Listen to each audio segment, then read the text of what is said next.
Hey, je suis France Nancy et je joue Esli Eboué dans MTV Sugar Baby, saison 1.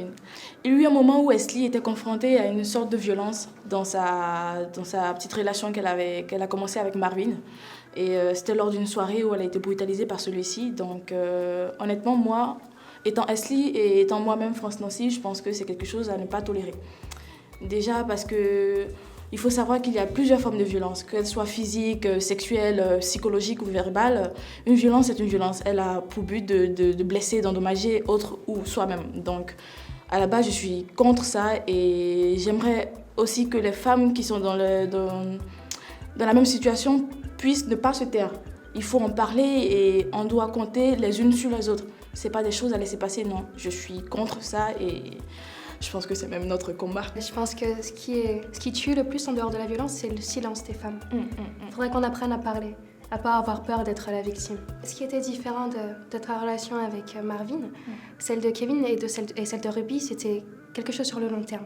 Quelqu'un à qui on s'attache mais qu'on ne connaît pas vraiment. Qu'elle soit longue la relation ou courte, c'est pareil. La violence fait aussi mal, mais enfin, c'est la même chose qu'on ressent. C'est vrai, c'est la même chose qu'on ressent, mais est-ce que c'est les mêmes dommages ? Je sais pas dans quel état d'esprit se trouve une femme qui a passé 10 ans avec quelqu'un qui la manipulait et qui abusait d'elle, verbalement ou physiquement, ou quelqu'un qui a réussi à s'en sortir 6 mois après. Je pense que le courage fait une grosse différence sur la vie d'après. Ce qu'on a vécu là, il y en a des femmes qui vivent pareil, qui ont commencé une relation assez normale et à la première heure du gars, c'est-à-dire qu'il est violenté, et s'est sûrement dit c'est une première fois, il regrette, etc. Et aujourd'hui, on a affaire à des femmes traumatisées. On se doit, pour nous, pour le respect de qui nous sommes, de partir. Maintenant, il y a aussi la circonstance du pays. Je veux dire, en Côte d'Ivoire, il est plus facile pour un homme de toucher une femme sans que ça ait des répercussions sur sa vie qu'autre part. C'est comme si c'était... un truc normal. Oui. Voilà. Si tu la baffes, elle se tait et puis c'est ta femme. Tu fais ce que tu veux avec. Je pense que les femmes doivent s'entraider. On doit compter l'une sur l'autre. Ne pas se laisser faire. Oui. Ouais. Après, la solidarité, jusqu'à quelle mesure ? Il faut qu'on compte sur nous-mêmes. C'est clair. Personne ne pourra te faire bouger si toi-même tu ne peux pas bouger, quoi. Tu crois ? Il faut arrêter de se taire. Ah si. Ouais. Parler quand il le faut.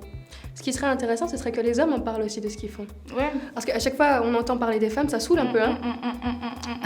Oui, c'est assez redondant. Les gars, il existe des hommes qui respectent, qui ne frappent pas, qui n'harcèlent pas, qui sont des hommes avec une bonne éducation. Ce serait bien pour la lutte. Ce serait bien pour les femmes d'avoir un soutien de ce côté-ci. Pourquoi pas ? C'est sûr, c'est pas une lutte qui est seulement féminine, mais qui est humaine. Je crois qu'il existe des institutions et des organisations pour ce genre de situation. Oui, il y a le 106. Au cas où vous avez une question sur votre sexualité ou sur une violence que vous venez de subir, appelez le 106.